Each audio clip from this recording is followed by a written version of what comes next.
저는 지금 학원에서 실장을 맡고 있고 전체적으로는 학원 그 학생 관리 이런 걸 총괄하고 있습니다. 그리고 제가 담임을 지금 하고 있고 그래서 전체적으로는 학생들 원서 쓰는 거, 생활적인 부분 그리고 수업과 관련된 거는 디테일하고 강사들이 하지만 그 전반적인 수업의 프로그램이나 이런 것들을 다 설명을 드리도록 하겠습니다. 일단은 이런 거예요. 다음 주에 시험이 있죠. 평가원 시험.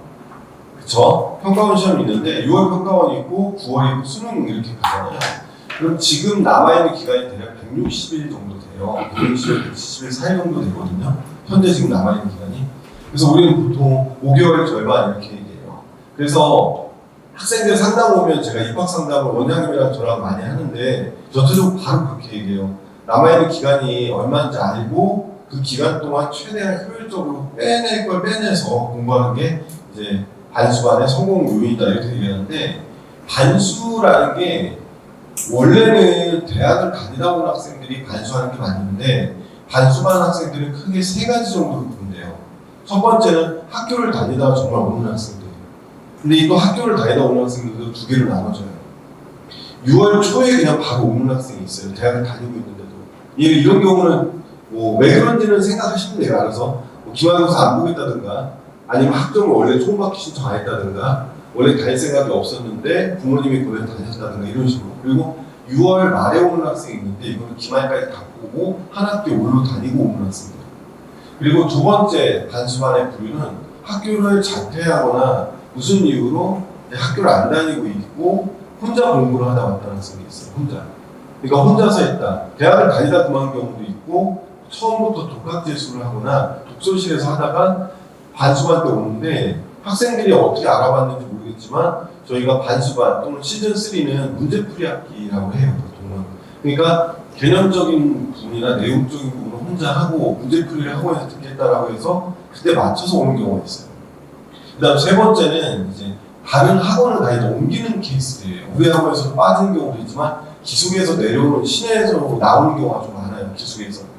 이게 기숙에 저는 기숙 학원 실장 2년 해봤는데 특징이 있어요. 기숙학원이라는 게 결국은 그 학원에서 모든 걸 다 해결해야 되거든요.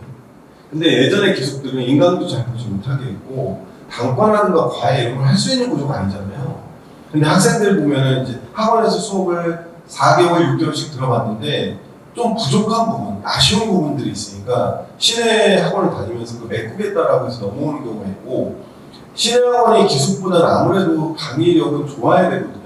그러니까 학생들이 그런 여러 가지 이유로 넘어오는 경우. 그래서 예전에는 반수반 그러면 거의 다 대학생들이 오는 걸로 인식되어 있지만 실제로는 복잡해요, 구조는. 그래서 6월 저희가 다음 9일, 다다음 주죠. 프리반수반을 여는 이유는 혼자서 하다 왔지만 혼자서 학생들 중에는 혼자서 했지만 믿어요, 그 말을 저희는. 근데 일단은 성적이라든가 어떤 점검을 할 수가 없잖아요. 그래서 프리반수반을 해서 국어랑 수학을 한번 쭉 3주 동안 지금 1월, 2월부터 다녔던 학생들이 했던 것들 중에 제일 중요한 부분들만 빼서 압축적으로 수업을 한번 해보자. 이게 프리반수반의 취지, 3주 동안. 그리고 아니다, 나는 여태까지 학원을 다녔고 공부를 했고 아니 저는 못 와요. 근데 그런 학생들은 어쩔 수 없이 6월 말에 30일 날 개강하는 반수반으로 들어오게 되기 때문에 두 종류라고 생각하시면 돼요. 작년에는 저희가 되게 많이 왔어요, 반수반이. 정말 많았거든요. 그래서 6월 9일 날 계속 개설된 작년으로 치면 날짜는 달랐지만 프리반수반도 학생들이 많았고 그리고 반수반도 학생들이 많았어요. 근데 올해는 어떻게 될지 좀 지켜봐야 되는 거죠. 일단은 날짜가 좀 바뀌었죠. 시험 보는 날짜가. 근데 어차피 평가원 시험을 보고 들어온 거고 6월은 4일, 9월은 3일 날 시험 보게 되고 수능은 날짜가 조금 빠르다 이렇게 생각하면 돼요. 작년에 비해서 요일 맞추려고 하잖아요, 이들이. 자, 그래서 이런 것들을 한번 쭉 보시면 돼요. 그리고 올해가 휴일이 많아요, 연휴가. 이게 연휴가 많은 게 결국 좋지는 않거든요. 재수하는 학생들한테. 아니, 재수하는 학생들도 반수하는 학생들이라고 해서 그냥 들어오면 중간에 들어왔기 때문에 다른 애들보다 뒤쳐져 있어서 쭉 달려서 열심히만 할 것 같지만 또 그렇진 않아요. 근데 1월, 2월에 했던 학생들도 그렇고 반수반도 그렇고 빨간 날이 많은 건 전혀 의미가 없어요. 학생들한테 좋지도 않고. 그래서 예전에 우스갯소리로 월드컵하고 올림픽 같이 열리는 애가 죽음이라고 했거든요. 남자애들한테. 이게 왜냐면 밤에 잠을 안 자니까 이 녀석들이. 근데 이제 올해 그런 건 없는데 연휴가 좀 많아요. 6월 6일 날도 빨간 날이고 추석 연휴가 있고 그때 고비긴 해요. 자, 그런 상황입니다. 자, 입시에 대한 거는 뭐 자세히 할 얘기는 아니에요. 근데 돌아가는 흐름 정도만 알게요. 자, 우리가 보통 국어 시험은요, 작년이 재작년에 비해서는 안 어려웠다. 물수능이라는 표현을 잘 안 써요. 좀 안 어려웠고, 재작년이 좀 어려웠어요. 재작년이 이때 얘기 24년도 짝수회, 자기교표시에 짝수회, 그리고 홀수회, 올해는 또 짝수회, 등승하신대요. 그 다음에 얘도 좀 어려웠고, 덜 어려웠고. 쉽게 말하면, 이게 퐁당퐁당해서 올해 또 어려운 법이 있겠죠. 그래서 그럴 수도 있어요. 그리고 사실은 다음 주 선거 끝나고 어떻게 될지 모르잖아요, 솔직히 우리가. 아니, 이게 원래 시험이라는 거는 다른 거에 흔들리면 안 되는데, 그래서 국어만 놓고 보면 학생은 아마 알 거예요. 지금 국어의 가나 지문이 비교 대조 지문이라는 거예요. 이게 뭐냐면 인문 파트에 나오는 독서 지문이 비교 대조 지문인데 2021년도와 20년도까지는 비교 대조 지문이 아니었거든요. 가나로 나눠져 있지만 통으로 나온 지문이었지 제시문에 따라 비교를 하지 않았었어요. 근데 킬로그램을 없애라는 얘기가 돌고 나서 평가원에서 나는 되게 노력을 많이 했나 봐요. 그래서 변별은 둬야 되는데 지문의 난이도는 낮춰야 되고 점수는 갈라줘야 되니까 그래서 나온 게 형태가 좀 바뀌었어요. 수학도 좀 바뀌었고 영어도 바뀌었거든요. 그리고 출제진이 바뀐 건 확실하네요. 그건 평가원장도 얘기를 했고. 그런데 또 바뀔 수도 있어요. 그래서 판단한 실력을 갖춰야 된다라는 거는 부정하지 못하고, 그리고 작년에 주의 있게 보셔야 될 게 이거예요. 3등급의 국어 점수가 이때도 높았고 이때도 높았는데 이때 너무 높아서 문제가 됐기 때문에 사실 내려갔을 수도 있거든요. 왜냐면 시험 난이도에 대해 민감해요. 특히나 우리가 우스갯소리로 수능의 난이도는 국어 수학만 신경 쓰면 돼요. 탐구에 대해서는 언론에서 보도를 해요. 올해 수능날 끝나고 밤에 기자들이 어디서 적어 갖고 와서 보도를 하는데 탐구 난이도 얘기를 안 해요. 왜냐면 걔는 퇴근해야 되거든요.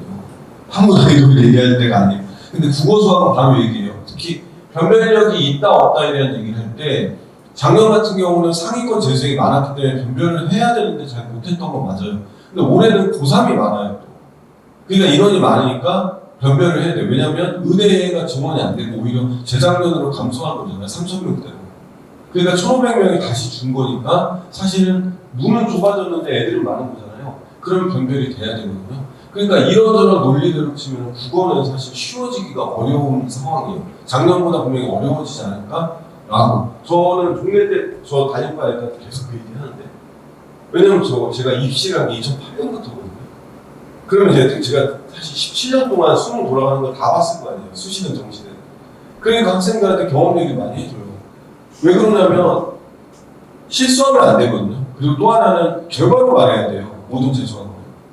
아무리 우리가 열심히 해서 학생을 도왔지만 학생이 시험 못 보면 모든 게 다 해피엔딩이 아니잖아요. 반대로 끝나게 되거든요.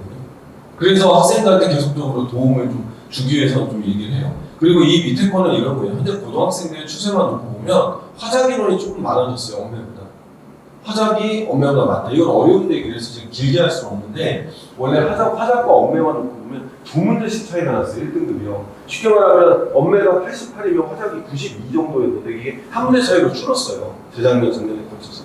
그러니까 쉽게 말하면 화작이 엄매보다는 좀 쉽다예요. 이건 좀 종류는 다르긴 하지만. 근데 화작을 안 했던 이유가 엄매가 원점수 컷이 88인데 화작은 92니까 두 문제를 더 맞아야지 화작이 1등급 받는다는 얘기가 만연해 있었는데 재작년, 작년 거치면서 한 문제 정도 줄었다는 거예요. 그 실제로 보면은 이것도 결국은 한 문제 선으로 줄었잖아요. 이 말은 뭐냐면 화작이 쉬운데 그러면 안 할 이유가 없다. 그래서 고등학생들이 화작으로 좀 많이 넘어가는 상태? 이런 건 흐름은 있다 정도만 생각하시면 깊게는 아니에요. 제가 깊게 할 수는 없고요. 간단하게 설명드릴 거예요. 수학은 그럼 어땠냐 그러면 어려운 얘기인데 수학이 확률 통계랑 미적만 생각할게요. 기하 인원이 계속 줄었기 때문에 올해 또 줄었거든요. 기하는 좀 심각해요 숫자가. 근데 어쩔 수는 없어요. 제가 늘 하는 얘기, 우리 스토아 철학에서 하는 얘기 있잖아요. 내가 바꿀 수 있는 거에만 주목해야지 바꿀 수 없는 거를 고민하는 거는 어쩔 수가 없어요. 소용이 없어요. 학생들이 수능 난이도 고민해봤자 아무 의미가 없잖아요. 얘가 조절할 수 있는 게 아니니까.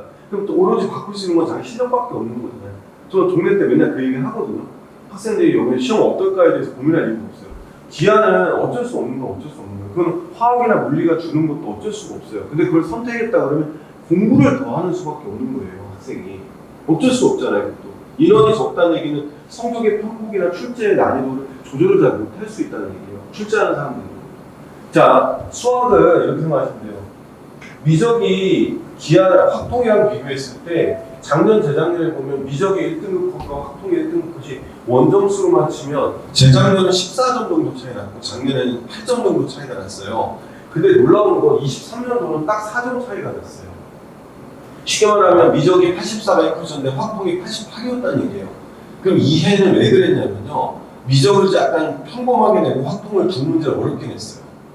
근데 미적과 확통이 이렇게 4점밖에 차이가 안 나니까 문제가 있다는 생각이 들었는데 이때 24년, 25년도부터 이제 확통하고 사탐을 해도 자연계 지원이 되는 해로 바뀌었어요. 이때는 안 됐는데 이때부터 바뀌었거든요. 근데 14점씩 차이가 나면은 확통을 해서는 자연계 지원이 쉽진 않아요, 상위대학이. 근데 작년에 이렇게 되고 나서 평가원장이 사과를 했거든요. 같은 과목 내 선택 과목의 점수 차이를 조절을 못했습니다. 너무 차이가 나니까. 이게 무슨 뜻이냐면 확통의 1등급이 여기는 이렇게 돼 있지만 실제로는 96이었어요. 96. 그래서 이렇게 96 이렇게 되고 여기 전반적으로 88이니까 이렇게 차이가 좀 나는 거죠. 그래서 제가 드리고 싶은 얘기는 뭐냐면 이런 거예요. 올해가 확통이 어떻고 미적이 어떨지 고민할 때 확통하고 미적을 놓고 봤을 때 확통이 작년, 재작년에 다 쉽게 나왔어요, 선택이. 그리고 미적은 재작년에 어렵고 작년에는 조금 쉬웠다 이렇게 생각하시면 돼요. 왜냐하면 이때 미적의 1등급 컷이 이 정도까지 이렇게 됐었잖아요. 81, 83이죠. 재작년이. 그죠? 확통은 91, 92가 아니지. 이게 사실은 94인데 94가 없을 거라고 생각해서 그렇거든요. 거의 3상 틀려야 되거든요. 94는. 근데 이게 왜 자꾸 얘기를 안 하냐면 평가원에서 몇 점이 1등급 컷이라고 발표를 안 해요. 이거 다 우리 회사 추정치예요. 평가원은 그냥 남녀 등수만 표준 점수당 몇 명 인지만 제시를 해요. 나중에 평가원들을. 그래서 결론적으로는 작년, 재작년에는 확통은 쉬웠고 미적은 한 번은 어렵고 한 번은 쉬웠다 해요. 근데 쉬워도 미적은 어렵거든요. 올해는 어떻게 될 거냐인데 그냥 말하기 좋아하는 사람도 이렇게 얘기해요. 국어, 수학, 영어가 어려웠고 탐구가 쉬울 거다. 왜? 2년 전에 그랬으니까 짝수해. 이건 진짜 말 그대로 그냥 말하기 좋아하는 사람들이 하는 얘기고 올해는 어떻게 될지는 지켜봐야 돼요. 작년에는 국어, 수학, 영어가 재작년보다 쉬웠고 탐구가 어려운 건 맞아요. 작년이. 재작년에는 수영이 어려웠고 탐구가 쉬웠던 게 맞고 올해는 지켜봐야 된다. 근데 확통이 또 쉽고 그러면 미적은 약간 어렵거나 평범하게 나온다. 그래서 점수는 8점 정도 차이를 맞추는 것 같아요. 미적이 84면 확통 92, 미적이 88이면 확통 96 이 정도로 맞출 것 같아요. 그럼 확통이 1컷이 96이라는 얘기는요. 아주 쉽게 생각하시면 돼요. 100점과 96점만 확통은 1등급이 된다는 얘기예요. 근데 확통이 수능 전체 수학 1등급자 중에 10%가 안 돼요. 확통 선택자가. 10%가 안 돼요. 서울시 교육청은 5%밖에 안 된다고 생각해요. 그러면 문제는 뭐냐면 이런 얘기예요. 그럼 그 정도만 확통이 1등급이라는 얘기는 확통이 1컷이 96이라는 얘기는 시험이 되게 쉬웠다예요. 어떤 이유로. 그래서 96, 100점 밖으로 5% 다 채운 거예요. 근데 88이 확통 1컷이라는 얘기는 100, 97, 96, 92, 94, 88, 89까지 쭉 다 내려야지 5%가 된다는 얘기거든요. 이거는 확통이 어렵다는 뜻이에요. 그래서 확통을 어렵게 내면 미적하고 차이가 쪼는데 이렇게 되면 어떤 일이 벌어지냐면 확통을 잘 보내가 자연계 지원이 굉장히 쉬워져요. 84, 88 한 문제 차이 나니까. 그렇잖아요. 그러면 내가 확통 92점 맞으면 미적 88이랑 똑같다는 얘기거든요. 그리고 확통 96이면 미적 92. 그러면 대학에서는 뭐라고 생각하냐면 왜 얘가 미적을 안 하고 공대를 와? 라는 생각이 들어요. 교수들한테는. 근데 입학처는 야 그거 튼지 오래됐어. 다 허용이 돼. 근데 욕 먹을 거 아니에요. 그러니까 국가원에 어떤 면에서는 민원을 넣겠죠. 그래서 두 문제 차이라는 얘기가 있어요. 실제로. 그러면 확통하는 애들이 공대를 넘어가기 쉽지 않거든요. 그리고 미적하는 애들도 확통으로 너무 인문계를 무조건 지원하기도 애매한 형태. 그래서 그 조절을 하는 것이 수능 시험의 수학 난이도가 아닌가. 그래서 어려운 얘기입니다. 저 혼자 얘기하는 것 같은데. 자, 그 다음에 재작년이 탐구가 좀 쉬웠다예요. 왜 쉬웠어요? 이게 표준 점수예요. 다 맞았을 때 나오는. 이건 무슨 얘기냐면 50점을 자제분이 맞잖아요. 그러면 2점수가 된다는 얘기예요. 물리온이. 그리고 생윤은 2점수가 된다는 얘기고 작년에는 50점 다 맞았을 때 7이 됐다는 얘기예요. 그 말은 평균이 낮았다는 뜻으로 해석하시면 돼요. 이때가. 얘는 평균이 높았고. 그러니까 재작년이 탐구가 쉬웠다고 했잖아요. 작년이 어려웠고. 그럼 작년에 뭐가 더 쉬웠죠? 국어, 수학, 영어. 언제에 비해서 재작년에 비해서. 그럼 올해가 국수형이 어려운 거예요. 사실. 그리고 탐구가 쉽고. 이건 너무 심하게 어려웠다, 작년 생윤이. 근데 올해 사문하고 생윤 선택자가 되게 많아요. 실제로 어느 정도냐면, 인원 보시면 돼요. 이게 고등학교 3학년 인원들이거든요. 지금 생활윤리는 이 정도로 느는 거예요, 인원이. 작년에 5월에 비해서 올해 5월이. 근데 사회문화는 더 많이 늘었을 거예요. 이게 뭐죠? 사탐런이라고 부르잖아요, 애들이요. 그러면 과탐하는 친구들이 넘어온 거죠. 이거는 과탐 둘 다 포기하고 넘어온 것도 있고 하나만 과탐하고 하나만 사탐하는 애도 있기 때문에 더 가속화가 되겠죠. 그럼 이 정도면 재수생 들어오면 사문은 수능 접수자 20만 넘길 거고요. 응시자도 19만, 20만 왔다 갔다 할 거예요. 보통 90%가 응시하거든요. 전체 접수자에. 그리고 생윤은 보통 18만 정도 되겠죠. 작년에 상문이 16만, 얘가 14만이었는데 그보다 한 3만 명 느는 거는 이걸로 봤을 때 비슷하죠. 그러면 상문하고 생윤은 어떻게 할 것인가에 평가원은 딜레마에 좀 있을 거예요. 이렇게 많았던 과목이 없기 때문에 그럼 생윤 상문은 특히 상문은 어떻게 할 거냐예요. 왜냐하면 사탐, 과탐 하나씩 하는 애 중에 제일 많이 하는 과목이 얘거든요. 그럼 지원, 상문 이런 되게 많아요. 재수학원에 지구하고 상문하는 애들. 생명 상문화에도 많고. 근데 웃긴 건 물원 상문, 화원 상문 거의 없다는 거예요. 그럼 지구 상문하는 애들이 많기 때문에 얘네들은 어떻게 할 거냐요. 그러면 얘네가 어렵게 나오면 상문을 잘 보면 과탐분해보다 유리해져요. 왜요? 과탐 가산점이 있는데 좀 더 설명하겠지만 가산점이 크지 않은 학교도 많고 심지어 서강대랑 건대는 아예 없어요. 가산점이 과탐에. 그럼 서강대를 지원하는 애들은 생으로 그냥 탐구 100분위 갖고 승부를 보는 거예요. 표점학교인데? 아니요. 탐구는 100분위를 변형하는 변환 표준 점수라는 걸 쓰기 때문에 표점이라고 하지만 실제로 100분위 기반 변환 표준 점수예요. 그러니까 서강대랑 건대는 그냥 100분위를 가지고 쌓이는 생으로 부딪힌 거예요. 그 3원 100분위가 높게 나오는데 화원이나 물리가 뭐 다 맞아야 97, 98 나온다 그러면 이게 되게 열받는 거죠. 왜요? 물리하고 화학이 3원보다 쉽다고 말할 수는 없잖아요. 근데 다 맞았는데 3원은 100 나오고 걔네 98 나오면 그걸 왜 했냐는 얘기 나올 거 아니에요. 특히나 최상위권대라고 생각하는 애들은 심지어 아니 어떤 애가 건대 수의대를 가고 싶어 해요. 근데 난 장담하거든요. 건대 수의대는 과탐 2개 할 이유가 없다고.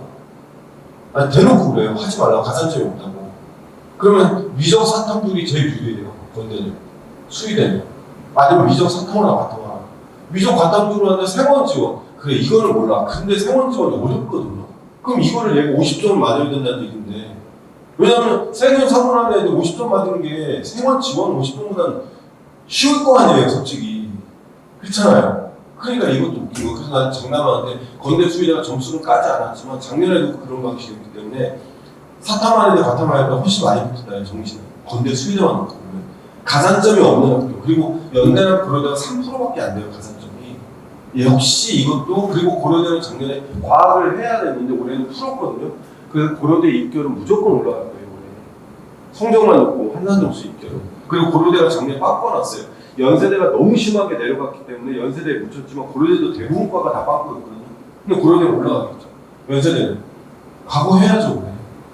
고려대도 다 뺏길 각오해야죠. 거의 다. 실제로. 근데 연세대도 작년에 너무 낮아졌기 때문에 덜 내려가긴 할 거예요. 이거 되게 웃겨요. 원서 쓰다 보면 작년의 결과와 올해가 반대가 될 거라는 생각을 해야 되잖아요. 그죠? 사실은 그걸 역으로 이용하는 경우도 있지만 근데 그걸 반대로 생각하는지를 모르고 막 지원을 해요. 그럼 작년에 바꿔놨으면 올해도 또 날 거야. 저 대점수 분위기가 여기 되는데요, 작년에. 야, 이거 올해는 안 되겠지. 왜요? 뭐 이런 얘기하면 정말 답답해요. 그럼 결국 올라가고 떨어지고 이런 일이. 그럼 내년에 또 내려가고 또. 이게 되게 단순한 거예요. 그래서 다이언들하고 정치 상담을 학원 큰 데를 보내셔서 해야지. 컨설팅하는데 맡기시면 큰일 납니다. 나중에. 이상한 사람들 많아서. 이렇게 됩니다. 지금 인원들은. 그래서 지구화가 생명도 좀 줄 거고 이게 올해 더 줄겠죠. 가산점이 크지가 않아요. 경희대는요 4점인데 프로테이지가 아니지만 4점이면 6%예요. 계산해보면 6%가 엄청 높은 거죠. 그래서 경희대는 사실 교차가 의미가 없어요. 확통 사탐, 특히 사탐을 해서 과탐환학과를 지원하는 자연계를 지원하는 거는 의미는 별로 없고, 그런데 여기 3%짜리도 있죠. 동국대도 그렇고 그 다음에 연세대 3%, 그러대 3% 이런 학교들이 문제예요. 그러면 여기는 과탐 두 개를 할 이유가 있어? 라는 생각이 드는 거잖아요. 물론 과학을 해야 되는 데 있어. 언제 의치한 약수는 과학하는 게 유리해요. 그래도 약간의 가산점이라도 분명히 정시에서는 차이가 나요. 애들끼리는 점수가 비슷해요. 약대 이상, 한의대 이상 하는 애들 2등급 하나 정도에 달등급 맞아야 돼요. 그럼 거기서 3% 받는 것도 커요. 근데 일반과는 다르잖아요. 일반과는 다른 문제잖아요. 그래서 건대 자연계는 도대체 왜 가산점을 안 주지? 이렇게 생각할걸요. 미적분만 해도 이과지 사탐한다고 생각하면 사탐은 그게 중요하잖아. 이 미적분만 하면 돼. 뭐 이런 식으로 생각하는 것 같기도 하고. 근데 어쨌든 이렇게 돼요. 그리고 여기에 왜 수학을 안 붙였냐면 수학은 가산점 있는 학교가 거의 없어요. 그러니까 확통해도 상관이 없는 거죠. 냉정하게. 수학에 미적의 가산을 준다 그러면 줄 텐데 별로 없어요. 지방에 있는 의대, 치대, 하이대, 수대, 약대는 아예 지정이기 때문에 가산점을 줄 이유가 없는 거고요. 그러니까 쉽게 말하면 경상대나 부산대 이런 데는 미적 기하예요. 그냥 지적. 그러니까 의대, 치대를 쓸 수가 없는 거잖아요. 확통을 생각 안 하는 거죠. 서울권에 있는 학교는 과학해 주기 때문에 수학이 잘 안 줘요. 수도권에도. 그러니까 미적을 한다는 게 크게 보면 그래서 제가 아까 수학 얘기할 때 했던 얘기예요. 그러면 대학교의 공대 쪽에서는 확통하고 미적 안 하는 애들을 받아야 되는 딜레마가 있기 때문에 그러니까 확통과 미적의 차이를 좀 벌리는 게 맞다라고 생각하면 미적은 약간 어렵게 내고 확통을 쉽게 내서 1컷의 차이, 2컷의 차이를 최대한 벌려놓는 방법을 썼다라는 생각도 드는 거예요. 재작년, 작년에. 올해 또 그럴 수도 있다는 얘기예요. 그러니까 확통은 쉽게 나오고 미적은 어렵게 나오고. 근데 이게 상위권 학생들한테 의미가 있는 얘기인데 우리 애가 전년도 수학을 5등급 맞았던 애예요. 미적을. 그러면 사실 확통 바꿔라라고 얘기를 했어요. 초기에. 근데 반수반하고 프리반수반은 조심하셔야 돼요. 이 얘기도. 지금 남아있는 기간이 얼마 없기 때문에 애를 흔들지 말지를 생각을 하셔야 돼요. 다. 흔들지 말지를. 확실하면 상관없는데 갑자기 생각이 바뀌었다 이렇게 하면 안 돼요. 저 상담할 때 5월달에 제 얘기 듣고 나서 그럼 바꿔야 되나 이런 얘기하면 좀 난감해요. 아니 생각을 하셨어야 되지 않나요? 이렇게 있잖아요. 이런 거예요. 왜냐면 지금 하면 6개월이 안 되잖아요. 그러면 애가 미적이 안 되는데 계속 잡고 있어요. 엄마 답답해요. 6월 평가원 시험 봤는데 또 미적 합쳐서 미적 70점도 안 돼요. 그럼 확통해야 되지 않나요? 그러면 학생이 할 수 있는 질이죠. 그렇잖아요. 그럼 거기서 돌려서 확통이 안 나오면 그렇잖아요. 그러니까 이런 것들. 그래서 생각을 하면 과탐은 이 정도고 큰 학교가 5%, 더 큰 학교는 7%, 6%. 이화여대도 좀 크죠. 6%니까. 그죠? 그럼 이게 한 과목당인 학교가 있고 둘 다 해야지만 가산점을 주는 학교가 있고 한 과목에도 주는 학교가 있어요. 그러면 사탐 하나, 과탐 하나 애들은 양쪽에 걸쳐 있는 거니까 감점이 덜한 거죠. 어느 정도 가산을 받는 거니까. 그것도 머리를 많이 써요, 애들이. 힘드신가요, 이거 설명이? 아니시죠? 보통 선택을 돌릴 때 이렇게 맞았던 애가 1, 2 이 정도를 바라고 돌려요. 보통은.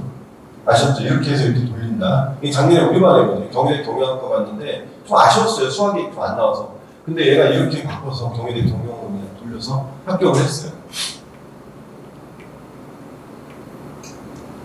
그 다음에 경희대 사례잖아요. 이거는 어려운 얘기 같은데 쉽게 생각하면 이거예요. 지금 얘가 생명하고 지구가 이렇게 나왔어요. 백분위가 94, 94. 생명, 지구. 얘가 3운으로 바꿨어요. 얘를. 백분위가 99가 나왔잖아요. 94인 걸 버리고 3운을 해서 99가 됐는데 94, 99, 100분위 5차이 나잖아요. 근데 얘네 6%가 가산이라고 했잖아요. 정확한 말하면 표준 점수 4점 가산이에요. 근데 얘 이겨요. 얘까지. 점수상. 얘 점수가 558.6이잖아요. 다 계산해보면. 이거 뭐냐면 경희대식 환산 점수라고 해요. 어렵게 생각할 필요 없죠. 경희대는 요 점수를 한 번 더 1000점 만점으로 튕겨요. 그렇게 만든 거예요. 뻥튀기에서. 그 다음에 얘는 똑같이 했는데 얘가 이겼죠. 무슨 얘기예요? 100분이 5 정도로 더 받아서는 생명하는 게 낫네. 근데 얘가 100분위가 100이 나왔잖아요. 근데 얘가 이겼네. 얘.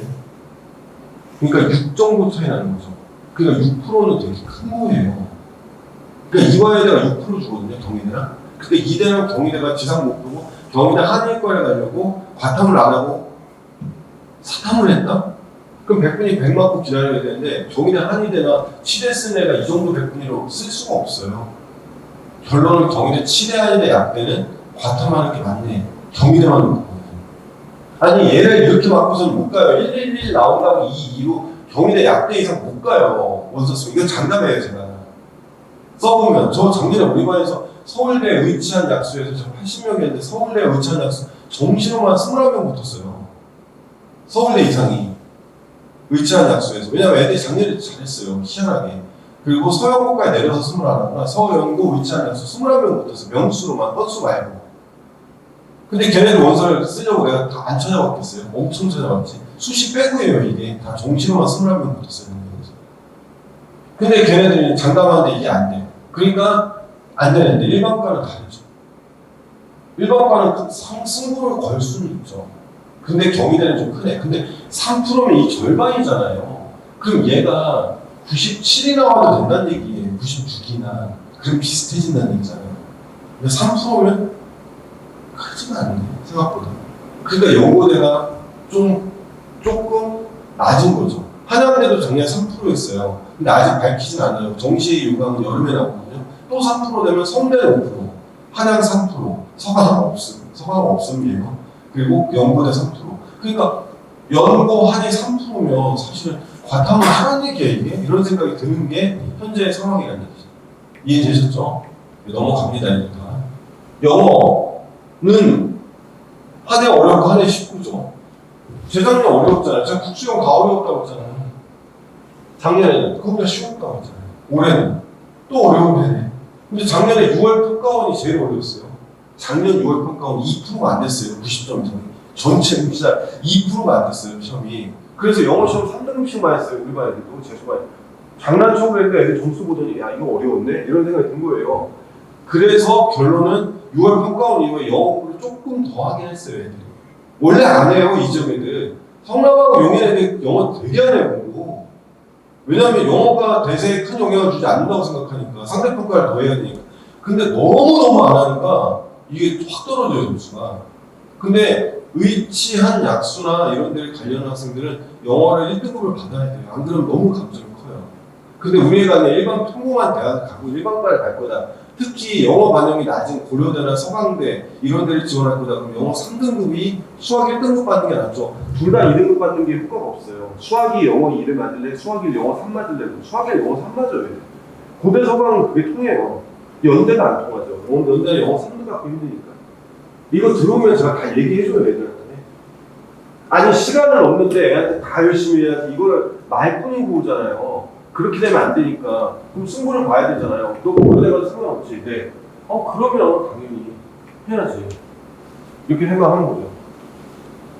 그 다음에 대학별로 바뀐 게 있냐 그러는데, 이게 연세대가 자유전공학부 만들었어요. 이거 연세대 설명회에서 나온 얘기거든요. 근데 어저께 요강 나왔거든요, 연세대 수시 요강이요. 실제로는 자유전공 만들고요. 연세대 자유전공이 문과로 정시, 수시 빼고 정시만 얘기하면 73, 인문, 자연 76. 근데 정확하게 말하면 둘 다 지원이 되기 때문에 의미는 없는데 얘는 반영 비율이 유형 1은 국어가 커요. 국어가 37.5예요, 반영 비율이. 수학이 25고. 얘는 국어가 25고 수학이 37.5. 쉽게 말하면 국어 잘 보고 수학은 좀 못 봤다. 국어 1, 수학 2면 유형 1을 쓰면 되고요. 국어 2, 수학 1이면 유형 2를 쓰면 되는 거예요. 이해되세요? 작년에 저희 반 학생이 국어가 98%고 수학이 89% 2등급이었는데 연세대 경영을 뚫었어요. 그걸로. 왜냐면 작년부터 연세대가 국어의 비중을 자연 인문계에서 극단적으로 높여놨거든요. 국어가 37.5, 수학이 25였어요. 그럼 재작년 33, 33에 똑같았어요. 근데 작년에 무슨 이유로 확 높였어요. 왜 그런지 아세요? 연세대 쪽에서 나온 얘기예요. 비선으로. 이게 교차했던 미적분 애들이 들어와서 노원, 오문, 부로불교, 도고동 이런 데까지 다 들어오는 거예요. 근데 학교를 안 다닌대요. 들어와가지고 못 다니겠다, 군대 가거나 휴학을 계속 하니까 교수들이 또 화가 난 거죠. 우리 딸이. 아니 이게 왜 얘네 뽑냐고. 근데 안 뽑을 근거가 없잖아요. 그 방법이 뭐예요? 국어를 확 높이는 수밖에 없는 거죠. 수학을 낮추고. 그래서 작년에 연세대 인문계 대부분 다 빵꾸 났어요. 진짜로 심하게. 연세대 언론홍보 영상은 어느 정도 내렸는지 아세요? 신입 때부터 붙었어요, 성적사. 왜냐면 쓸 애들이 없어요. 관성적으로 봤을 때 연세대 국어 1등급 수학 2등급 만드는 애들만 써야 돼요. 거의 다. 근데 이 애들이 많지 않으면 확통적으로 수학 2등급 만드는 건 쉬운 건 아니에요. 그럼 동시에 국어도 1, 영어도 1, 탐구도 1 하나 2 하나 맞아야 되거든요. 이 정도 맞아야지 진학사로 들어가면 연세대 언론홍보 영상이 4칸이나 5칸 나와요. 4칸 5칸도 된다는 얘기 못하잖아요. 왜냐하면 진학사의 모든 프로그램 그 전년도 입시 결과는 매칭돼 있거든요. 조작이. 그러니까 애들이 그걸 못 넘어오는 거예요. 쫄아서.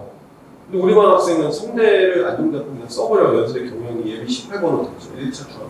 근데 걔가 재작년이었으면 제 기억에는 못 썼어요. 재작년에 저희 반에 서울대 인문만 5명 붙었거든요. 그럼 걔네 연세대 썼을 거 아니에요. 제 기억에. 근데 작년에 반영범위 확 바뀌어가지고 연세 쓰자고 얘도 자신이 없는 거예요. 진학사에서 계속 3칸 4칸 나오다가 진학사가 1월 2일인가 1월 1일에 닫았는데 와 이놈들 독한 놈들이 마지막에 거의 전날 놔두고 5칸을 올려놓은 거예요. 지원을 누군가 하겠지가 계속 들렸는데 안 들어오는 거예요. 애들이. 그러니까 전년도보다 모의조보다 150명 이상 주니까 연세 경영 확 내려왔어요. 컷을. 그래도 얘를 설득해서 쓰게 했는데 바로 1차 추합됐잖아요. 근데 이게 연세대 방식이 이렇게 돼요. 그래서 저는 문과애들한테 물어보는 학통사탐애들한테 연세대인지 고려대인지 정확하게 된다. 고려대는 국어 1 수학 1이에요. 문과는. 연세대는 국어 1 수학 2. 이거예요. 그러니까 애들한테 국어에 대한 비중 강조해요. 근데 제가 국어 어렵게 나온 거라고 강조하니까 애들이 좀 쫄았죠. 그 다음에 성균관대 서강대도 많이 바뀌었어요. 근데 이거 우리가 다 알 필요 없어요. 들어오면 담임들이 설명해줘요. 얘는 이게 뜬금없이 이런 걸 만들고 막 그러거든요. 배터리 학과 이런 거. 그리고 연세대도 공대에 특별한, 그러니까 얘네가 고려대 스마트 보안이 그러니까 모빌리티가 있어요. 자동차, 현대자동차. 연세대도 똑같은 거 만들었거든요. 그런 소소한 변화들이 있어요. 하나님들도 변화가 좀 많고. 정시 변화는 되게 많아요. 생각보다. 근데 이거는 다 설명할 수는 없고. 자, 여기까지 입시고요. 이제 학원 프로그램부터 설명을 드릴게요. 제가 말로 먼저 드릴게요. 저희 학원 알아보고 오셨어요? 좀 학생 좀 알아봤어요? 상담 좀 받거나 뭐 홈페이지 보고 왔어요? 놀리지 마세요. 대단해요. 그 학원이 저희가 선택형 학원이에요. 학생들 전화하면은 알아보고 전화를 하더라고요. 그러니까 원래 저희가 2021년 전반기까지 저희 25년 됐어요 학원이요. 되게 오래됐어요 이 학원. 저희는 5년째예요 이게. 21년 하반기부터 바꿨어요. 쉽게 말하면 뷔페 가면 음식 쫙 깔려 있잖아요. 모두 다 안 먹죠 우리. 음식 먹고 싶은 거 먹잖아요. 수업을 쭉 펼쳐요. 학생한테 지금 맞는 걸 들어라요. 근데 애가 지금 우리 애가 어떤 걸 맞는지 어떻게 하세요? 그러면 2가지 방식을 써요. 첫 번째는 시험을 보기로 했어요. 정규반 시작하기 전에는 테스트를 해요. 테스트한 다음에 성적 나오면 무슨 과목 들으라고 저희가 매칭해줬어요. 다. 지금 현재 테스트 결과상 이거를 들으세요. 이렇게. 근데 이것만 갖고는 안 돼요. 왜냐면 학생들 중에 몇 개월 공부 안 했다는 이유로 성적이 확 내려가거나 막상 시험 보라고 하면 국어 30분, 수학 30분, 영어 30분, 수학 30분 해서 2시간밖에 안 보니까 그걸로 온전히는 안 되잖아. 그래서 시험 보고 나서 며칠 뒤에 불러서 프로그램 설명을 한번 다 해줬어요, 수업을. 그리고 학생들한테 대학교 수강 신청하듯이 써서 내라. 이렇게 했어요. 근데 두 번째, 중간에 들어온 학생들은 오자마자 야 2시간 시험 봐 이러면 안 들어와요, 학원에. 안 들어와요, 애들이. 아, 뭐야, 뭐. 그래서 저희가 상담을 설명을 해서 현재 성적이 있으면 성적을 가지고 학생하고 상담해서 짜주기도 했어요. 시간표를. 그러니까 2가지 방식인 거죠. 테스트를 하거나 아니면 성적이 면밀하게 듣고 설명을 해서 짜게 하는 방식. 그래서 일단 뷔페처럼 쭉 깔아놓고 학생이 듣는 거예요. 그러니까 학생이 예를 들면 문학은 못하는데 독서는 잘하는 학생이 있으면 문학은 낮은 레벨의 수업을 듣을 때 독서는 어려운 걸 들어도 되고 수학 1, 2 미적인데 미적만 못하고 수학 1, 2를 잘하면 수학 1, 2는 어려운 수업이에요. 저희가 난이도가 5단계가 돼요 사실상. 수학이 정말 초보형, 그 다음에 좀 느리게 나가는 거, 중간 난이도, 좀 빨리, 정말 빨리 나가는 거 5개를 쪼개놔요. 그러니까 사실은 학생이 수학 1, 2를 1, 2등급 계속 맞으면 빨리 나가면 어렵게 나가는 수업을 들어도 돼요. 근데 미적은 좀 약하다 예를 들면 그러면 좀 천천히 나가는 수업을 들어도 돼요. 이게 창피한 게 아니에요. 성적을 못 올리는 게 창피한 거지. 냉정하게 얘기하면. 그러니까 학생에게 이렇게 해서 가고 학기가 저희가 4개의 학기예요 총. 그러면 저희가 풀반수반 3주를 빼면 반수반부터는 3학기고 또 4학기가 있거든요. 3학기가 11주 정도 될 것 같아요 저희 계산에는. 그럼 11주 끝나고 또 9월 중순에 학기 시간표를 또 짜거든요. 그럼 지금은 난이도를 낮춰도 그때 높일 수도 있는 거예요. 지금은 수업을 많이 듣다가도 그때 수업을 적게 들어도 돼요. 왜냐면 학생들 중에는 지금 반수반으로 마지막 확 들어오면 솔직히 공부를 아예 안 하고 온 애들도 있어요. 대학생들 중에 상담하면. 작년 수능 끝나고 지금까지 8개월 가까이 지났거든요. 그럼 얘는 처음부터 다시 하긴 해야 돼요. 그러니까 처음에는 난이도를 낮춰서 듣는 게 맞죠. 무리하게 들을 이유가 없어요. 근데 그 다음 학기에는 난이도를 높여야 되는 거죠. 처음에는 수업을 많이 듣다가 시즌4에 가서 수업을 적게 들어도 되죠. 왜냐면 문제풀이 할 때 애들이 수업을 적게 들으니까. 이게 탄력적으로 적용이 되는 게 우리 학원이에요. 그래서 학원은 크게 5가지 특징이 있다고 해요. 첫 번째는 수업의 난이도를 정할 수 있다. 지금 말씀드렸잖아요. 다만 학생이 못 정하면 저희가 정해드려요. 상담 때. 두 번째는 수업의 양을 정할 수가 있어요. 자, 이거는 천천히 설명을 드릴게요. 지금 제가 한 부분이 이 설명이에요. 그 다음에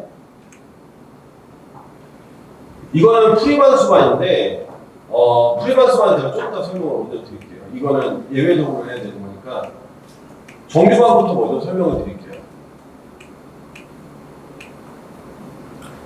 이렇게 나눠놔요. 이게 시즌 3거든요. 그러면 독서, 문학, 언매 이렇게 되어 있고요. 이것도 또 나눠놔요. 그러니까 레벨을 쪼개놨어요. 하이가 있고 하이엔드가 있는 거죠. 그럼 하이엔드가 좀 더 높아 보여요. 어려운 거죠. 근데 교재는 비슷하지만 속도가 좀 빠르고 하이엔드가 그리고 레벨을 좀 높여서 선생님들이 그리고 여기는 개별 프린트를 주세요. 학원만 달라. 저희가 제 수업은 11개나 되거든요. 이투수 계열만. 근데 그 학원에 선택 수업을 하지만 각기 다르지만 분당 청소는 선생님들이 수업적인 자부심이 되게 세고 학생들이 수업을 좀 많이 듣느라고 해석해요. 저는 실장이기 때문에 전체 실장 다 연수를 가면 다른 지점의 상황도 듣거든요. 여기 선생님들이 수업을 잘 하시는 것 같고 이런 특징이 또 선생님들이 프린트를 주세요. 그러니까 하이보다 하이엔드를 들으면 좀 프린트가 어렵다고 보시면 돼요. 애들이 하는 거 이렇게 이해하시면 돼요. 그래서 레벨을 보통 이렇게 개념, 실력업 이런 식으로 레벨을 나눠놨다고 생각하시면 돼요. 구조를. 그 다음에 두 번째는 콘텐츠가 있어요. 수업이. 콘텐츠는 뭐냐면 자, 학생들 중에 제가 아까 얘기했잖아요. 혼자 공부하다 왔던 학생이 있어요. 그럼 여기 지금 왜 들어오려고 물으면 뭐라고 하냐면 이제 문제풀이 할 때 대해서 문제풀이 하려고요. 그럼 문제풀이 콘텐츠가 많다는 뜻이잖아요. 하고요. 저희가 국어만 놓고 보면 한수라는 회사가 있고 이감이라는 회사가 있고 시대인재라는 회사가 있고 이투수가 있어요. 4개나 있어요. 그럼 이 4개의 회사 걸 다 써요. 솔직히. 왜냐하면 학생들이 여기가 이감이라는 모의고사 업체의 수업을 많이 들어요. 단과학원이 정자동에 활성화가 되고 대치동에 있기 때문에 이감을 많이 쓰고 한수랑 이감이랑 같은 회사에서 분리됐기 때문에 걔네 것도 써요. 한수는 약간 교육청 느낌이라면 이감은 좀 문제가 좀 어려운 좀 사설 느낌이에요. 그리고 시대인재 역시 문제 어렵겠죠. 근데 국어는 시대인재 힘을 잘 못 쓰거든요. 그리고 이투수 모의고사도 있고. 그럼 이걸 펼쳐놓고 학생이 선택할 수 있게 하는 거예요. 근데 저희가 모의고사를 하면 일단 기본적으로 수업을 다 깔아주긴 해요. 그럼 이 수업은 뭐 하는 거냐면 제가 한수를 샀어요. 그럼 그 전주에 풀어보라고 시간을 줘요. 저희가. 그럼 풀잖아요. 그러면 이 수업 시간에 그 중에 제일 어려운 것만 풀어줘요. 선생님이. 지금 다 할 이유는 없잖아요. 그래서 그렇게 듣고 보면 우리 애는 그러면 문제만 사고 수업 안 들어도 되겠네요. 돼요. 가능해요. 문제는 사는데 수업 안 들어도 돼요. 그리고 둘 다 안 해도 돼요. 지금 시기상조라면 안 해도 되는 거잖아요. 이해되셨죠? 이렇게 되는 거예요. 그래서 수업이 안 깔려요.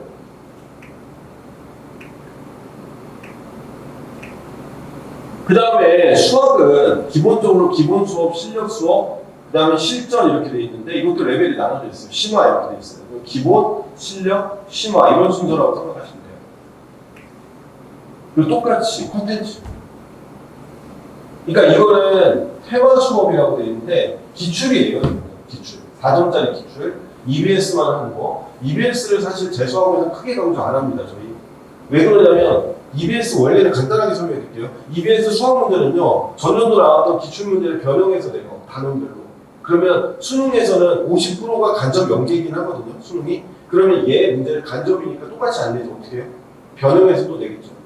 그럼 그 변형한 게 수능이면 EBS를 꼭 풀어야 된다도 되지만 이게 기본 원래 전제가 됐던 것은 전년도 그 전년도의 수능 문제였잖아요. 그럼 걔를 변형한 거라면 이 학생이 A라는 학생이 얘를 안 풀고 그 전년도 그 전년도 수능 문제를 다 풀 수 있으면 이 친구를 안 하고 점프해서 바로 공부할 수 있는 거예요.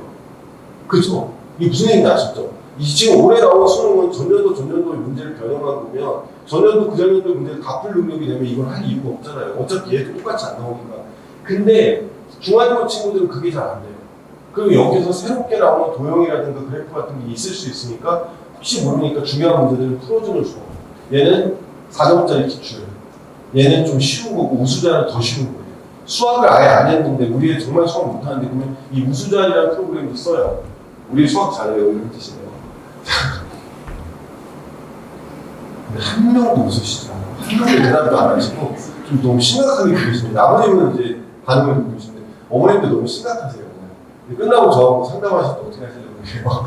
자, 그 다음에 시대인지 핀포인트 이투스 겁니다. 그 다음 시대인지 돼 있고요. 이투스랑 시대인지 걸 주로 수학을 써요. 시대인지는 서바이벌이라고 하는 프로그램이 7월부터 나오긴 해요. 이것 때문에 오는 경우도 있고, 근데 우리랑 시대인지랑 계약을 한 게 있었기 때문에 시대인지 콘텐츠는 시대인지의 단과나 재수학과 물리학과 이 세 군데에서밖에 쓸 수가 없는 부분에서 이거를 들으려고 오는 학생들도 있어요. 이게 그저 깨지긴 한데 어쨌든 수학 위주로만 짜는 애들도 있다 시각적으로. 영어도 레벨별로 나눠져 있다 이렇게 생각하시면 돼요.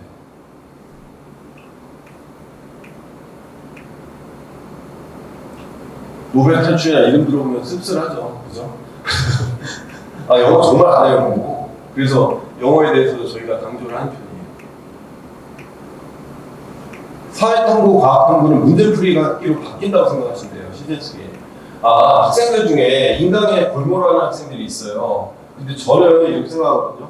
담임 입장에서 보면 상담 들어가서, 아니, 작년에 이제 이런 경우가 있어요. 실제로 빨리 얘기할게요. 서울대 첨단융합학부 다니다 온 학생이 있었어요. 얘가 뭐냐면, 수원에는 창의연구라는 학교 전교 1등이었어요. 그러니까 왜 서울대 첨단융합학부를 들어갔냐면, 서울대 지교를 받아서 전교 1등이 거기 들어간 거예요. 근데 걔가 왜 재수를 하게 됐냐면, 걔가 그 해년도, 작년도 봤던 수능을 싹 다 1등만 했는데, 국어하고 수학이 100분이가 100백이었어요. 그러니까 얘가 대략 계산해봐도 아무리 못 가도 울산대나 고려대 의대 갈 성적이 나온 건데 수시로 붙어버렸기 때문에 갈 수가 없는 거야. 그게 이제 뭐가 생각나 해서 본전 생각이 나는 거야. 근데 걔네 형이 전남대 의대를 다녔거든요. 그래서 온 거야. 근데 얘는 수업을 들어가기가 좀 쉽지가 않았어요. 그게 너무 빠져. 근데 아주대나 단국대나 가천대 정도 다녀온 학생들은 수업을 들으려고 해야 돼요. 근데 이 친구들도 고집이라는 게 있잖아요. 인간 보고 있다는 거예요, 탐구를. 그래서 왜? 작년에도 봤대요. 근데 작년에 성적이 안 나왔는데 작년에는 적당히 받고 올해는 제대로 볼 거래요. 이런 얘기를 해요. 그러면 진짜 답답한 거죠, 저는. 왜 작년에는 적당히 봤는데 올해 제대로 본다고? 올해 재수하잖아요. 그렇구나. 뭐 이런 거잖아요. 그래서 애를 설득을 해요. 근데 탐구 같은 경우는 학생들 인강을 봐서는 안 되는 게 인강은 어차피 개념 강의를 들을 정도면 되게 힘들어요. 근데 진짜 힘든 건 뭔지 아세요? 대학을 다니느라 공부를 안 했던 애들이 다 까먹었을 때예요, 문제가. 그럼 얘네들 같은 경우는 어떻게 해야 되냐면 개념을 다시 공부하라고 해야 되는데 저희도 개념을 또 나갈 수 없어요, 모든 수업이. 왜냐하면 2월에서 6월 말까지 내용을 나갔고 7월부터는 문제풀이 학기로 바뀌거든요. 그러니까 이 친구들한테 저 담임 입장에서는 개념 강의를 보라고 그래요, 어쩔 수 없이. 병행을 같이 해야 돼요. 빨리 살려야 되거든요, 기억을. 안 그러면 탐구가 힘들어요. 그래서 반수하는 학생들한테 제일 힘든 게 사실 국영수가 아니에요. 냉정하게. 자연계애들은 과학이었어요. 근데 요즘 애들은 사탐을 많이 하기 때문에 그것도 한번 뜯어봐야 되는 거죠. 실제로. 왜냐면 어머님도 아시겠지만 문화생지가 벼락치기를 해서 될 과목이 아니었잖아요. 냉정하게. 근데 걔가 다 까먹었다. 내용 감을 잃었다. 이런. 애들 비유전이나 비천체는 엄청 틀려요. 9월 평가원도 막 30점 맞고 막 20몇 점 맞고 그러면 저 안 되나 봐요. 뭘 안 돼. 해야지. 수능만 잘 보면 되는데. 2개월 반 남았는데. 계속 밀어붙이라고 하거든요. 그래서 같이 병행해서 가는 형태도 있어요. 단순하게. 근데 공부를 하다 온 학생들은 그 정도는 아니죠. 근데 또 독학했던 애들은 또 인간 같잖아요. 그러니까 걔네들은 계속 인간이에요. 주장자. 근데 그건 담임들이 조절을 해야 돼요. 안 되지 않아요. 저 인간 볼 수 있으니까. 학기가 3학기, 4학기 남았다 이렇게 생각하면 돼요. 이렇게 해서 학기가 되고 이렇게.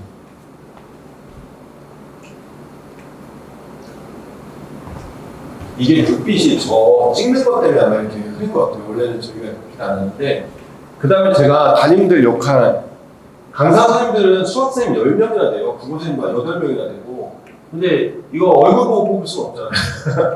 여기 강남하고 다른 지점에서 수업하는 선생님들이 많아요. 저희가 이 선생님 다 다른 지점에서 수업도 같이 해요. 그리고 저희 단과 대표 강사 굉장히 잘 가르쳐요, 친구요. 그래서 그런 선생님들이 같이 수업을 들어가서 합니다. 이렇게 생각하시면 돼요. 자, 그리고 학원 특징 5가지 있다고 했잖아요. 제가 2가지만 말씀드리고, 세 번째는 뭐가 있냐면 이런 거예요. 제가 세 번째는 저희가 수업 다시 영상 녹화를 해요. 그래서 영상 녹화를 하면 현장강의 무한 패스라고 불리는 사이트에 들어가서 다시 볼 수가 있어요. 모든 수업을. 지금 다 찍고 있는 거예요, 저것도. 그래서 수업을 다시 볼 수 있다. 이렇게 생각하시면 됩니다. 그리고 네 번째는 수업 변경이 돼요. 그래서 학생들, 엄마들이 상담하면 백발백중 무슨 얘기 나오는지 아세요? 시간표짜인데. 근데 이거 너무 불안한데 우리 애가 잘 땄으려나? 그러면 첫째 주 딱 수업 들어보고요. 안 맞으면 담임선생님하고 상의해서 바꿀 수 있다. 이래요. 수업 다시 보기도 가능하고. 그렇게 생각하시면 됩니다. 그 다음에 제가 아까 프리반수반 설명을 안 했잖아요. 그 프리반수반 설명을 간단하게 드릴게요. 프리반수반은 3주 동안이에요. 3주 딱. 3주만 나가요. 그럼 3주 동안 뭐 하냐? 그럼 첫 번째는 국어하고 수학만 나갑니다. 영어랑 한국까지 다 할 시간이 없어요. 일주일 내내 수업만 할 수는 없습니다. 두 번째는 선택 과목을 할 수는 없어요. 엄연한 화자들은 좀 미뤄두고 6월 말에 한다. 그래서 독서, 문학 위주로 해서 학원에서 1, 2월, 시즌 1, 2, 즉 3, 4, 5월까지 나왔던 교재들 중에 가장 적합한 교재를 사용해서 선생님들이 수업을 나가신다 이렇게 생각하면 돼요. 자, 그 다음에 수학은 수열, 적분, 지수로고하고 상관없어요. 뭐가 빠졌죠? 미적하고 확통이 빠져있죠. 선택 과목은 못하고 수학 원투만. 3주 안에 욕심을 부릴 수는 없고요. 다 한다 그러면 더 오히려 위험하고요. 선택적으로 딱 수학 원투에서 꼭 필요한 부분만 집중적으로 해요. 그래서 나가는데 이게 과제를 쪼개는 거예요. 단어는. 이 내용을. 이렇게 해서 세 단어를 쪼개놔요. 선생님 세 분이 각각 파트를 나눠서 나가시는 거죠. 이렇게 해서 나가고 실제로 시간표는 그래서 이렇게 돼요. 저희가 브로셔에도 다 써있긴 해요. 여기에 이 빨간색으로 되어 있고 글씨가 노란 음영되어 있는 게 필수 수업이에요. 필수 수업. 그러면 나머지 이 친구들은 뭐냐면 시즌2 지금 나가고 있어요. 다른 반은. 그러니까 우리 학생이 프리반 수반을 들어와요. 6월 9일날. 그러면 이 친구는 프리반 수반에서 수업을 들어요. 필수 수업을. 이때는 선택이 아니에요. 3주 동안. 왜냐하면 필수로 우리가 꼭 해야 될 거라는 거니까. 그러니까 학생이 선택을 해야 돼요. 반수반에 6월 30일 날 그냥 들어올 거냐? 그럼 거기를 바로 선택 수업이에요. 아까 제가 설명한 것처럼. 그럼 이 친구는 시간표를 짜기 위한 오리엔테이션에 참석을 해서 시간표를 듣고 작성을 해야 돼요. 무슨 얘기냐면 A라는 한양대라는 학생이 있다 쳐요. 이 학생이 왔어요. 기말 언제 끝나요? 그러니까 6월 18일 날 끝나는데 그럼 얘는 풀반수반에 들어오는 게 의미가 없어요. 한 주 남겨놓고 들어올 이유가 없잖아요. 그럼 반수반이죠. 그럼 이 친구는 그 다음 주 정도 6월 20일 초반대에 오리엔테이션을 해서 이 시간표를 구성한 사람이 시간표에 대한 설명을 한번 다 해줄 거예요. 어떤 식으로 수업이 된다. 그럼 학생이 적어서 내는 거예요. 수강시스템 하듯이. 이해되세요? 그래서 이 시간도 변경이 가능하고 수업을 들어보고. 근데 프리반수반은 이미 들어와 있는 거고 6월 9일 날 내가 국어 수학에 대해서 한번 3주 동안 열심히 빡세게 공부를 하고 정규반으로 넘어가겠습니다라고 했는데 와 있으니까 이 학생들은 이 수업은 다 들어야 되는 거니까 시간표를 선택하지 않게 하는 거예요. 3주만. 그리고 주는 거죠 저희가. 그럼 얘네는 뭐냐면 지금 다른 반들 여기 500명 애들 있잖아요. 걔네들 수업 지금 나가고 있어 500명이. 그럼 그 수업들 중에 수업을 중간에라도 즉 쪼개서 하는 게 있어요. 컨텐츠 수업. 교재가 매 주차별로 나눠져 있는 수업 이런 것들이 있거든요. 간혹. 이게 무슨 얘기냐면 핀포인트랑 빈출 엔제는 매 회차가 달라요. 근데 학생들 중에 혹시 나는 자습하는 이 문제풀이 수업을 더 들을 수 있나요? 그러면 이것도 넣어줄 수 있다는 뜻이에요. 다만 정규 수업이 아니라 이거는 학생에게 선택권을 유도하고 담임 선생님이 그 학생들한테 설명을 한번 해줄 거예요. 학원 전체에 나가고 있는데 모의고사 매 회차 수업은 다른 애가 들어오고 나가고 해도 전혀 상관없어요. 그 회차로 완결되니까 이런 수업들은 프리반 수반이라 할지라도 원하면 넣어줄 수 있다라는 뜻이 이해되셨죠 이거? 그리고 영어는 왜 안 하나요? 시즌 3에서 열심히 가르치겠습니다. 이렇게 생각하시면 돼요. 자, 그래서 진행되고 제가 전략실에 대한 거는 자세한 설명을 안 할 거고 이제 저희가 들어오면 담임선생님들이 다 정해져요. 프리반 수반 담임선생님도 따로 계시고 반수반 담임선생님 그리고 정규반 선생님들도 들어가요. 그러니까 프리반 수반으로 들어오면 프리반 수반 담임선생님이랑 3주 동안 익숙하고 그 선생님이 잘하실 것 같으면 당연히 그 반으로 계속 가는 거죠. 그 근데 반수반 되면 반수반대 들어오면 두 가지예요. 각 반으로 들어가는 학생들도 일부 있을 수 있고 프리반수반 학생들처럼 시기별로 6월 초에 오는 학생들하고 같이 가는 경우도 있어요. 이건 무슨 뜻이냐면 성적이 마름먹거리거든요. 애들이 성적이. 그럼 맨 위와 맨 아래 친구들은 물론 우리가 정규반이 돼도 같은 반에서 수업을 듣지 않아요. 아까 제가 장황하게 설명했잖아요. 수업 선택이라고. 그 말은 무슨 뜻이냐면 우리 같은 반 수업 없어요. 프리반 수반 3주 끝나면 그런 거 없어요. 그러면 내가 누구 반이지만 저 우리 반이라고 쳐요. 이 학생은 같은 반이라고 수업 듣는 게 극히 없어요. 거의 없다고 봐야 돼요. 일부 반에 의해서 필수 수업인데 그것도 학생이 피할 수 있거든요. 그러니까 얘는 종례할 때 한 번 모여가지고 선생님들한테 뭐 전달받거나 나눴거나 전달받는 거 말고는 같이 하는 게 없어요. 그러니까 여기는 반의 분위기가 중요하지 않아요. 학원은. 여기 학원은 학원 분위기와 수업 분위기가 중요해요. 그럼 이게 장점이 뭐냐면요. 학생이 선택한 수업이기 때문에 집중도는 훨씬 높아요. 예전에 저희가 20년 넘게 학교식 학원 했을 때는 시간표를 우리가 무조건 줬어요. 너도 다 들어. 그럼 얘가 어떻게 해요? 그걸 들으면 되는데 자기 나이도에 안 맞아도 무조건 학원을 다니려면 어쩔 수 없이 들었잖아요. 그러니까 집중도가 떨어졌거든요. 근데 이거는 없어요. 그래서 이걸 바꾸고 나서 옛날로 다시 못 돌아간다고 하는 가장 큰 이유가 학생의 수업에 대한 집중도가 훨씬 높아요. 종류가 거의 없으니까. 왜냐하면 자기랑 안 맞으면 자기가 이미 수업을 변경을 했을 거란 말이죠. 그러니까 이거는 완전 차원이 다른 문제예요. 그래서 수업 분위기랑 학원 분위기는 훨씬 더 좋고 이게 다만 반에서 하는 건 없다 이렇게 생각하시면 돼요. 크게 종래 말고는.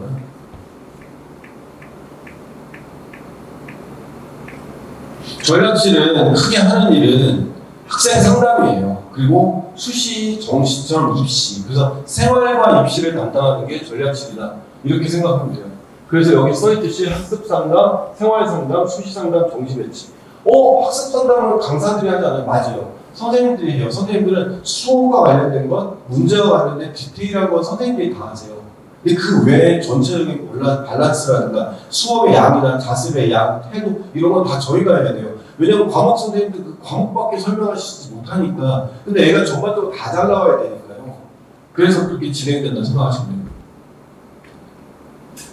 작년에 실제로 관리를 했던 학생이에요. 이 학생이 들어오기 전에 성적은 이거였어요. 얘가 5월인가 6월에 들어왔어요. 이맘때. 근데 얘가 인하대의대, 서울대 화생공, 순천인대의대 다 붙었을 거예요. 저는 동국대 컴퓨터공학과 다니다 왔거든요. 학교를 못 다니겠다고 해서 때려치고 왔어요. 죽전고 다니는데 기말 안 받거든요. 그래서 그냥 학사경고 이거 각오하고. 근데 싹 다 1등을 맞긴 했어요. 그래서 얘가 왔는데 성적이 들어올 때 보통 이렇게 저희 같은 경우는 좀 전에 같은 건 아닌데 이렇게 해서 관리를 해요. 그래서 모의고사를 보면 담임들 같은 경우 이렇게 다 누적을 시켜요. 저 같은 경우는 다 이렇게 하거든요. 누적을 시켜요. 저의 경우. 선생님들마다 폼이 다르니까 이건 좀 다른데 이렇게 해서 누적을 시킨 다음에 학생 띄워놓고 상담을 해요. 그리고 학원에서 강조하는 게 이게 됩니다. 이건 뭐냐면 학생 주관 학습표예요. 자, 이거 왜 하는지 빨리 얘기해 드릴게요. 학생이 학원에 왔는데요. 저희 엄마들이 가끔 전화해서 우리 애 잘하고 있냐 물어볼 때 제가 답변할 수 있는 방법이 뭐가 있냐면 성적에 대한 얘기를 할 수 있죠. 두 번째 학습에 대한 얘기를 해야 돼요. 그럼 내가 이 친구의 학습을 알고 있어야 되잖아요. 근데 이런 걸 하나도 조사 안 하면 어떻게 되는 일이 벌어지냐면 이 친구 뒤에 가서 뭐 하고 있는지 쳐다봐야 돼요. 근데 이거 말이 안 되잖아요. 얘가 자습을 할 얘기 없을 테니까 학원 안 다니고 그럴 거 아니에요. 그러면 자기가 자기 손으로 다음 주에 1주 정도의 공부 계획을 매주 써서 내요. 다음 주, 다다음 주. 그리고 플래너도 쓰게 돼요. 저는. 그래서 상담 때 다 가지고 오고 이거는 입력도 하고 스캔도 하고 다 해요. 입력을 왜 하냐면 학습 시간 때문에 그래요. 이 뒤에 보면 얘가 아까 앞에 여기 이 성적 말고요. 이 뒤에 부분에 보면 이걸 전부 다 입력을 해가지고 시간을 다 재거든요, 저희가. 그러니까 펼쳐놓으면 이런 거예요. 현재 지금 국어를 많이 하고 있다, 수학을 많이 하고 있다, 영어를 안 하고 있다, 이런 걸 다 알 수 있고. 그 다음에 두 번째는 학생이 현재 지금 인강을 어느 정도 보고 있느냐. 여기 인강 보고 있는 거 써놨죠. 학습 과제 다 써놓죠. 이걸 다 해요. 시키면 다 해요, 학생들은. 남자 학생들, 특히 자연계 남학생들이 이걸 잘 안 썼던 경향이 있는데 작년 재수할 때와 올해 재수할 때가 뭐가 다르냐. 고3과 재수예요. 본질적으로 달라진 게 뭐가 있냐 그러면 딱 하나예요. 시간을 잘 관리할 수 있냐 없냐예요. 학생들 보면 처음에 들어와서 한두 달 동안은 공부를 정말 많이 한다고 그러거든요. 근데 성적이 생각보다 잘 안 올라요. 이게 왜 공부를 많이 한다는 생각이 드냐면 학교를 안 가잖아요. 이제 학교 시험 안 보잖아. 학교 자는 거지 수능과 안 겪는 거 안 하거든요. 그러면 애가 아침부터 밤까지 14시간 이상 있다 보면 공부를 많이 하는 것 같지만 성적이 생각보다 안 오르거나 정체된다면 시간 관리를 효율적으로 잘하지 않기 때문에 그렇습니다. 라고 말씀드려야 돼요. 그래서 자습에 대한 시간들을 다 써놓고 학생이 스스로가 자기 스스로 성찰 정도는 아니더라도 반성을 할 수 있게 하거든요.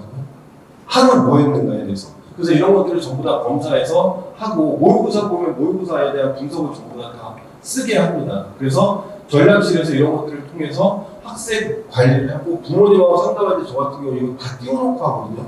지금 현재 애가 어느 정도 공부 양을 갖고 있고 다른 애랑 비교했을 때 이 정도고 모의고사 추이, 영어 단어 시험 같이 평상시에 해야 될 것들에 대한 성실성 그리고 플래너에 대한 주간 계획에 대한 거 다 그래야지 학생이 제가 대안을 제시해 줄 수 있어요. 학생이 시험 보고 와서 시험 못 봤는데 어떻게 해요라고 할 때 제일 답답한 거는 열심히 해. 이게 무슨 상담이에요. 이러니까 이렇지 않을까? 라고 해서 해야 돼요. 왜 그러냐면 강사는 틀린 문제에 대해서는 답변을 해줄 수 있거든요. 이거 잘못 풀었다고. 하지만 또 앞으로의 공부에 대해서는 총체적으로 할 수 없고 그걸 담임들이 한다 이렇게 생각하시면 돼요. 자, 다 끝났습니다. 이제. 그리고 정시 상담은 이런 케이스로 한다. 다른 회사 것까지 싹 다 보고서 배치를 한다 이렇게 생각하시면 돼요. 그리고 저 전략실 말고 학원에 계신 수없이 많은 직원 선생님들, 지도 선생님들, 학생관리 선생님들이 전부 다 자습실 관리나 이런 것들 그리고 우리 학원은 식당에 밥이 맛있다 이렇게 소문이 계속 나는데 저도 살이 많이 쪘었어요 사실은. 아니 근데 제가 다른 학원들 많이 다녀봤거든요. 근데 여기가 사실은 제일 먹을만 했어요. 그래서 살이 찐 거지 다른 학원 밥을 안 먹었어요. 강남 같은 경우 근데 학생들은 어쩔 수 없이 먹죠. 그죠? 그래서 지도 선생님들이 학생들 자습실 관리를 하고 전략실도 지원을 하는 편이고 식당은 저희 급식 선생님께서 열심히 잘 해주십니다. 그래서 학생들이 이제 무럭무럭 살이 찌는 거죠. 근데 문제는 잘 먹어야 공부도 잘 하니까 이거는 당연한 거고요. 되게 성의가 많으세요. 식당 선생님들이 학생들 이름도 다 외우려고 하고 그런 면에서 학생들이 되게 학원에 대해서 정을 느낄 수 있다 이런 생각이 듭니다. 자, 다 정리하면 입시 얘기에 대해서 얘기를 드리면 간단해요. 수시는 이미 다 나왔고 정시는 지켜봐야 되는데 소소하게 상위권 대학이든 중위권 대학이든 바뀌는 게 되게 많아요. 근데 이거는 크게 학생이 신경 쓰면 끝도 없으니까 담임하고 얘기를 해야 되고 단 논술에 대해서는 빨리 할지 말지는 빨리 정하라고 하거든요. 왜냐면 사실 우리가 생각했을 때 논술을 작년에 계속 해왔던 학생이면 상관이 없는데 전혀 안 했던 학생들은 작년에 학생부 종합이나 교과를 썼는데 다 불합격되고 오는 경우들도 있거든요. 또 해야 되냐 그러면 저도 확신이 안 설 때가 있어요. 제가 아무리 컨설팅을 많이 했어도. 그러면 논술하는 게 어떠냐는데 논술도 기간이 있기 때문에 수능 전날까지 할 수는 없어요. 그럼 해봤자 6, 7, 8월, 9월 달에 끝내고 또 수능 공부를 해야 되거든요. 근데 뒤로 미루면 결국 하는 의미가 없잖아요. 준비기간이 너무 짧으니까 합격할 확률이 거의 없습니다. 이런 것들은 빨리 담임하고 얘기를 하는 게 맞다 정도만 조언을 해드린 거고요. 그 다음에 실제로 학원 들어오면 강사 선생님들이 학습적인 부분들 그래서 우리 학원은 프리반수반 반수반으로 앞에 부분을 모집을 하고 남아있는 부분은 프리반수반은 바로 등록을 하시는 게 맞을 것 같고요. 왜냐면 이것도 마감되면 뒤로 밀리거든요. 그리고 프리반수반도 한없이 받을 수는 없어요. 아시겠지만 3주기 때문에 첫째 주를 넘기고 오는 학생들도 계속 받을 수는 없어요. 저희가. 왜냐면 기말고사가 애매하게 끝나면 중간에 들어오면 안 돼요. 중간에 들어오면 안 되는데 중간에 들어오는 걸로 수업을 나오면 못 따라가니까 그런 학생이 우리 학원에 실망하고 그만두게 되는데 그건 저희가 바랄 바가 아니거든요. 그렇기 때문에 프리반수반은 가급적 최대한 빨리 등록을 하고 하셔야 됩니다. 그리고 반수반은 등록을 이제 고민하실 수 있는데 6월 30일 날 개강이고 그 전에 저희가 연락을 드려서 프로그램 OT라든가 시간표 짜는 것들을 설명을 한번 해드릴 거예요. 그럼 그때 와서 등록하고 6월 30일 날로 들어가는데 기존 반에 편입되는 경우가 있고 반수반에 들어가는 경우도 있을 것이다 이렇게 생각하시면 돼요. 그렇게 해서 진행되고 전략실과 그 다음에 행정실 선생님들이 각각 다 관리를 열심히 하겠습니다. 그래서 일단 자기를 믿는 만큼이 수능 점수라고 하잖아요. 부모님들이 학생을 믿고 학생들도 자기 자신을 믿고 그리고 학생들도 분학 통수를 믿으면 그리고 남아있는 기간 동안 최선을 다한다면 반수라고 해서 위험하다라는 그런 선입견 다 지울 수 있는 그런 학원과 생활이 될 겁니다. 예, 이상입니다. 감사합니다.